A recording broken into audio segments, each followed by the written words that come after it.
Gracias YouTube, me bergi que calosoriste se alo vinteo.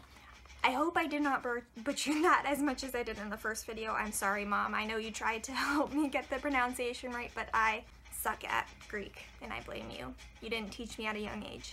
But anyway, as mentioned in my introduction to my Greek literature foray for the month of March, I have a whole bunch of books that I took out from the library that have to do with Greece in some way. A lot of them are books written by Greek or Greek American authors. Some of them are nonfiction books about Greece. Some are either set in Greece or are inspired by Greek culture and mythology. So I have a lot that I have to get through. I'm gonna apologize from now again that I probably am gonna butcher a lot of the Greek names, because despite the fact that I'm Greek, I have not spoken Greek at all. That introduction of me speaking Greek is the most Greek I've spoken at one time. And I'm slowly getting a little bit better at it. At least that's what I'm telling myself. So yeah, my pronunciations are gonna suck awfully, but I'm working on it, just so you know. And again, I'm sorry, Mom. But anyway, let's get into the books. So the first couple of books that you can kind of see here are books written by Greek or Greek American authors. So the first one is Poena Damni Z213 Exit by Dimitris Laikos.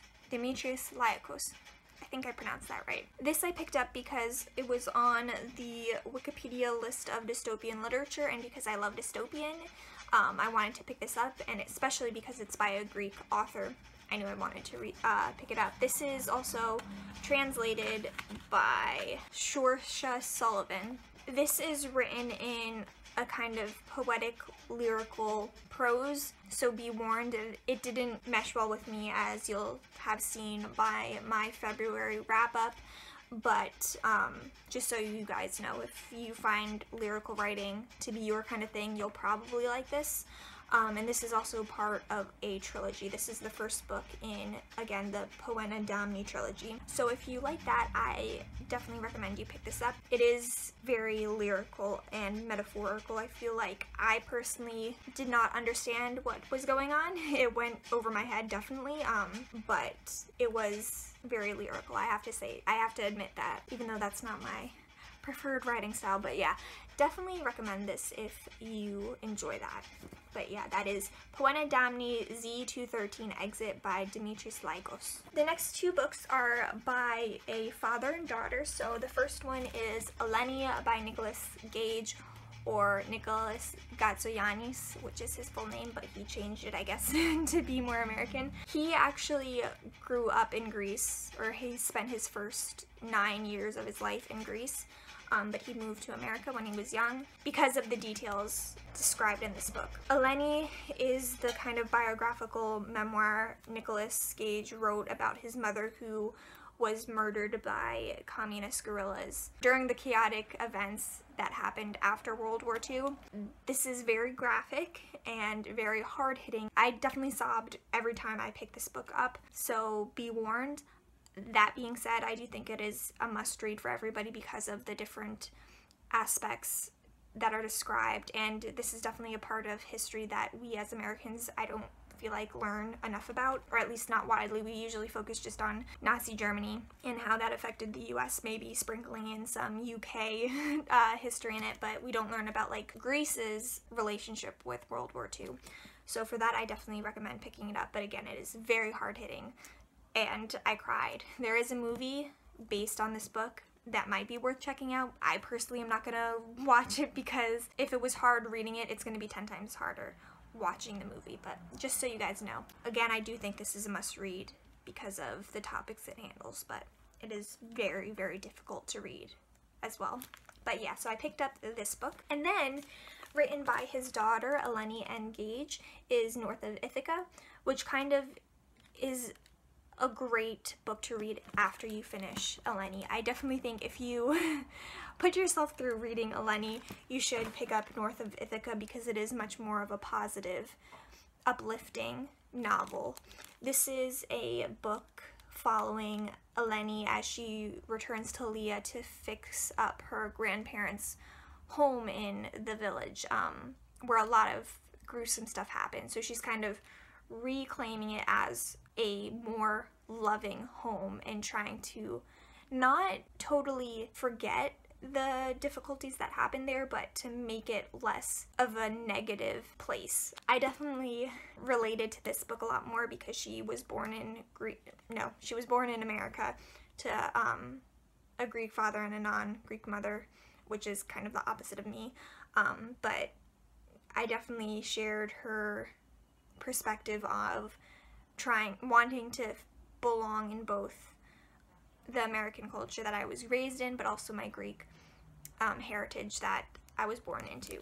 I do plan on doing a full review on both of these books together, so stay tuned for that, but this is definitely a good reward for having finished Eleni. The next book, which is the one I'm currently reading, is Zorba the Greek by Nikos Kazantzakis. This seems just like literary fiction about a man who's going to Crete to work at a lignite mine and befriends this older gentleman named Alexis Zorba, and it seems like he's kind of learning to appreciate the world better by Zorba, but I haven't read much into it, so I'm not sure how correct I am. From what I've read so far, this reminds me of a classic that I read before. What comes to mind is The Great Gatsby, but I don't think that's necessarily correct. But this is definitely a book where a character is being kind of swept into the world of Zorba and is learning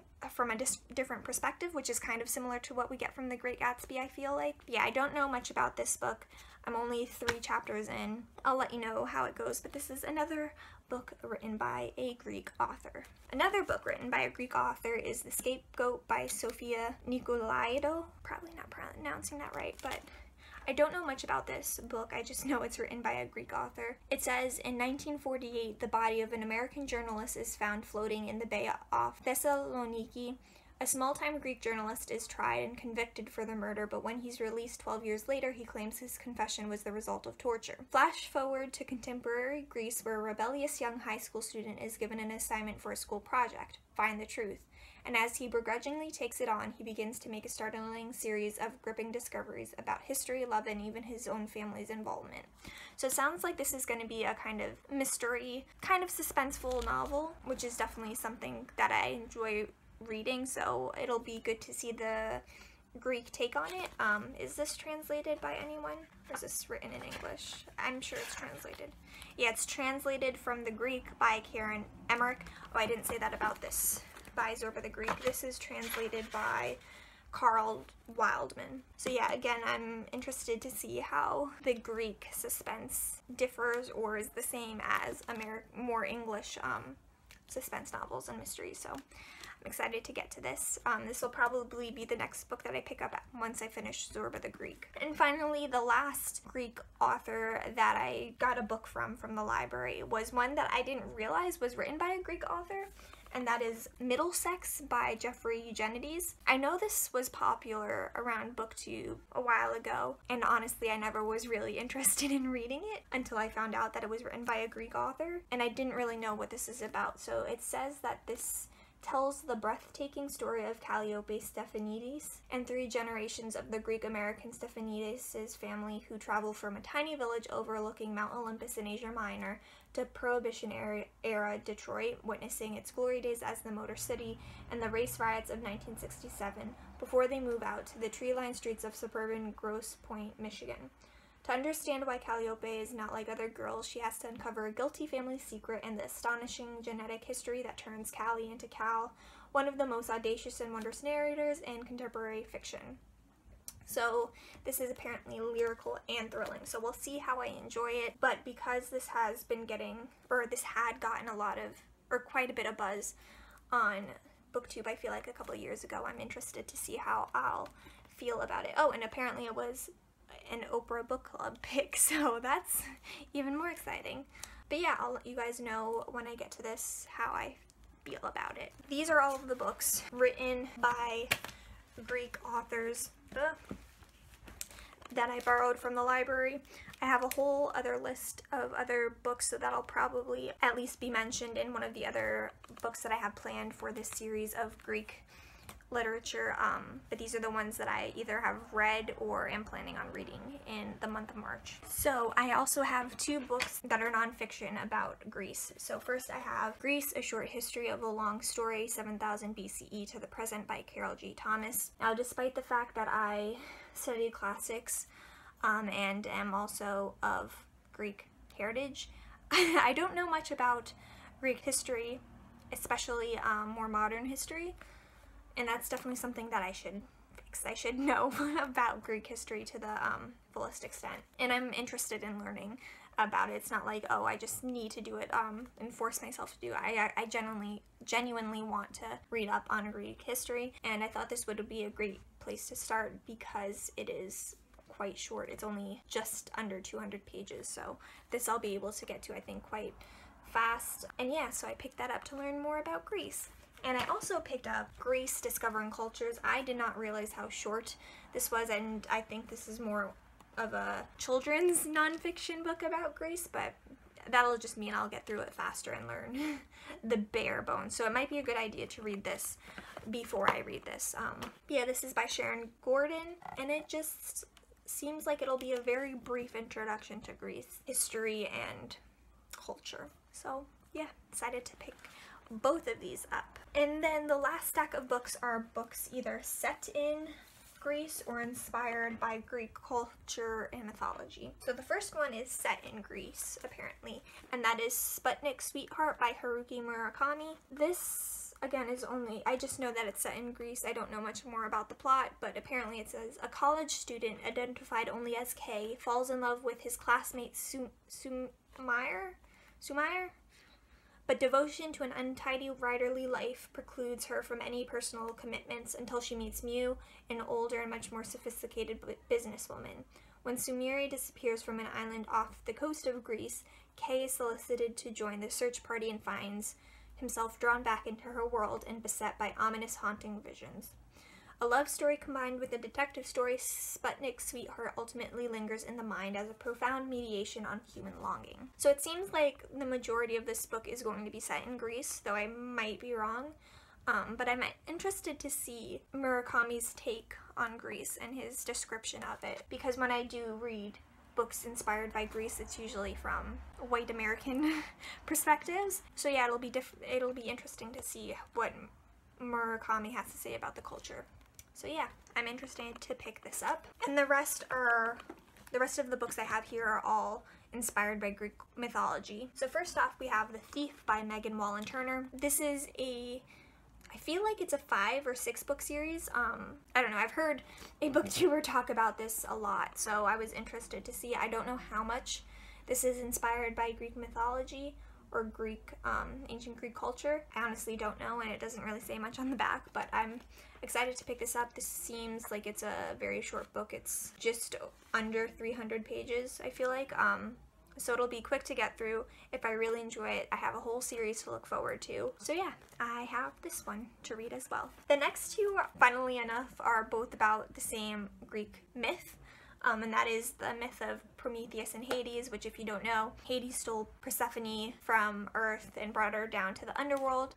She ends up eating some pomegranate seeds from the underworld, meaning she has to stay there, but because she's the daughter of Zeus and Demeter, they kind of persuade Hades to be like, let's just make a deal. She'll stay there for half the year and then be on Earth with her mother for the other half. And that is basically the origin story for the seasons of the year. So the first one that depicts that is Meg Cabot's Abandon. I've read Meg Cabot's other books, so I'm excited to read this Greek mythology inspired book by her. So there's that. And then the other one, which is apparently also about Hades and Persephone, is The Star-Touched Queen by Roshni Chokshi. Now, I've read Roshni Chokshi's Arusha, the first book in that series, which is within the Rick Riordan Presents imprint. I did not enjoy that book. but I wanted to give Roshni Chokshi another chance, and instead of reading her newest book, The Gilded Wolves, I was like, okay, let's just read her backlist title, partially because it's also inspired by Greek mythology. So I'm giving her another chance. I'm hoping to like it because she seems like such a cool person, and I don't want to dislike her writing, but we'll see how I feel about this Hades and Persephone retelling. And this is also a duology, so if I like this, I'll pick up the second book at some point. And the final book that I borrowed from the library is Neil Gaiman's American Gods. Now, this doesn't have a specific focus on Greek mythology, I don't think, but it does include gods from Greek mythology. This is a book I've been wanting to read for a while, partially because of the TV show, but partially because I hear so much praise for Neil Gaiman and I want to see if it's warranted or not. And this is definitely one of the books I've been recommended or I've seen a lot of talk about, so I was like, this is probably a good place to start. Even though I have read a couple Neil Gaiman books before, I feel like this one I'll enjoy a lot more. But yeah, so I really don't know much about this plot again. It says, locked behind bars for 3 years, Shadow did his time, quietly waiting for the magic day when he could return to Eagle Point, Indiana. A man no longer scared of what tomorrow might bring. All he wanted was to be with Laura, the wife he deeply loved, and start a new life. But just days before his release, Laura and Shadow's best friend are killed in an accident. With his life in pieces and nothing to keep him tethered, Shadow accepts a job from a beguiling stranger he meets on the way home, an enigmatic man who calls himself Mr. Wednesday. A trickster and rogue, Wednesday seems to know more about Shadow than Shadow does himself. Life as Wednesday's bodyguard, driver, and errand boy is far more interesting and dangerous than Shadow ever imagined. It is a job that takes him on a dark and strange road trip and introduces him to a host of eccentric characters whose fates are mysteriously intertwined with his own. And it goes on.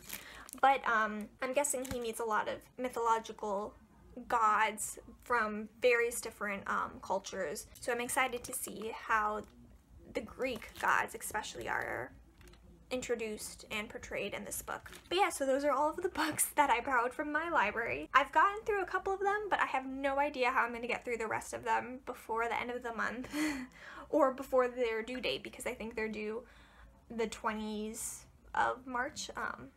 I really should look at what dates exactly, so I don't really have too long to get to them, but I am excited for all of them. I hope I've given you guys some recommendations for Greek-related literature and that you'll pick them up and read them alongside me. But if not, I hope you enjoyed this video. Also, if you have any other recommendations for Greek-related literature, whether it be about or by Greek authors, about Greek mythology or cultures or set in Greece or anything like that, please let me know down below. I'd love to hear your recommendations. But without further ado, that's the end of this video. I hope you guys enjoyed it, and I'll see you guys next time. Bye. Oh, wait, no, I'm supposed to end with Greek words. That's another goal for these videos. I want to open and end in Greek, but I forgot to end in Greek in my last video, but I won't do it this time. So, Thasas dume tin epomeni fora yasas. Yasas.